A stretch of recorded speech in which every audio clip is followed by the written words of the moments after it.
ICC champions trophy का फैसल मस्जिद इस्लामाबाद से सफर शुरू हो गया है। चैंपियंस ट्रॉफी फैसल मस्जिद से पाकिस्तान मोनूमेंट पहुंच गई है। साबिक टेस्ट क्रिकेटर शुएब अख्तर भी ट्रॉफी के हमरा मौजूद हैं। आईसीसी और पीसीबी हुकाम भी ट्रॉफी के हमरा तकरीब में शिरकत के लिए पहुंचे हैं।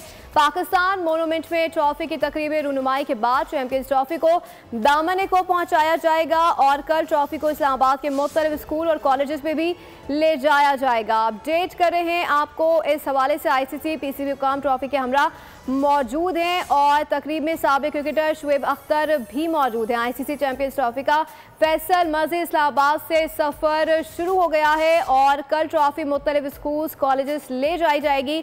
अपडेट कर रहे हैं आपको इस हवाले से। चैंपियंस ट्रॉफी फैसल मस्जिद में इस वक्त उसकी रुनुमाई जारी है। आईसीसी चैंपियंस ट्रॉफी का सफ़र शुरू हो गया है।